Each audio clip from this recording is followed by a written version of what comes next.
आप सभी का आभार व्यक्त करता हूँ कि आप सब लोग अपना समय निकाल के आए हमारे बीच में। और मैं डॉक्टर रोहित पांडे हूँ, senior consultant to neuro surgery में Max Super Speciality Hospital Noida में। मैंने अपनी सुपर स्पेशलिटी की जो डिग्री है वो arm forces medical college Pune से कंप्लीट किया है।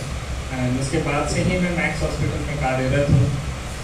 मैं ब्रेन और स्पाइन सर्जरी में स्पेशलाइज्ड हूँ, सुपर स्पेशलिस्ट हूँ ब्रेन और स्पाइन सर्जरी को लेकर। तो यहाँ पे हमने अयोध्या में बेसिकली वंस अ मंथ अभी ओपीडी स्टार्ट किया है। महीने में पहले शनिवार को यहाँ पे अपनी ओपीडी की सुविधा हमने वाली स्टार्ट किया है। इसका मकसद एक ही है कि जागरूकता बढ़ाना, ताकि लोगों तक हम पहुँच सकें, मैसेज पहुँच सके। और क्या क्या अपडेट्स आ गए हैं अभी न्यूरो सर्जरी के फील्ड में, स्पाइन सर्जरी के फील्ड में, वो आप लोगों के माध्यम से, बाकी सब पेशेंट्स के माध्यम से लोग तक पहुँचे, ताकि इन स्वास्थ्य सुविधाओं का लोग लाभ उठा सकें, जागरूकता बढ़े और सही समय पे सही इलाज मिले। बाकी आप सबसे ये निवेदन रहेगा कि आप लोगों के भी कुछ प्रश्न होते हैं तो आप कभी भी मुझे बीच में पूछ सकते हैं।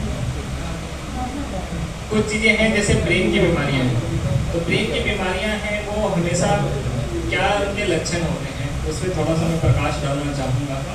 तो जैसे ब्रेन की बीमारियां हैं, जैसे कि कुछ तो बीमारियां ऐसी हैं, स्ट्रोक जैसे, इसमें तुरंत के तुरंत लक्षण आते हैं। अब स्ट्रोक क्यों होता है, तो दो तरह के बेसिकली स्ट्रोक होते हैं। एक तो होता है इस्केमिक स्ट्रोक और एक होता है हेमोरेजिक स्ट्रोक।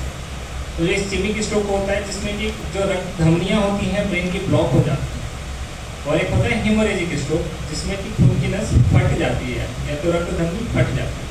तो ये जो स्ट्रोक होता है इसके लक्षण तो अचानक से आते हैं।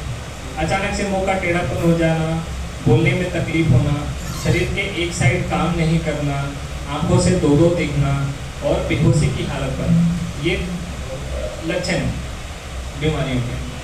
और कुछ जैसे ब्रेन की बीमारियां होती हैं वो जो धीरे धीरे डेवलप करती हैं, जैसे ब्रेन में कोई इन्फेक्शन हो गया, ट्यूमर हो गया किसी तरह का, या ब्रेन में कोई नसों का गुच्छा है जो धीरे धीरे बढ़ रहा है।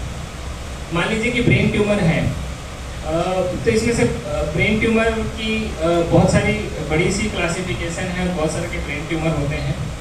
उनमें से बहुत सारे ब्रेन ट्यूमर ऐसे जो कि क्योरेबल हैं, बट हम उस चीज़ को सब लोग नहीं जान पाते हैं या नहीं जानते हैं, और जस्ट एक सर्जरी से ही उसको डिजीज फ्री पूरा लाइफ मिल सकता है और एक नॉर्मल लाइफ जी सकता है। तो ब्रेन ट्यूमर है उसके लक्षण कैसे होंगे? तो जो ब्रेन ट्यूमर होते हैं कि बेसिकली ऐसे लक्षण होते हैं कि जैसे ये हमारा सर है, कैलवेरिया है, ये बोन का बड़ा है, ये एक्सपेंडेबल नहीं है, बड़ा नहीं।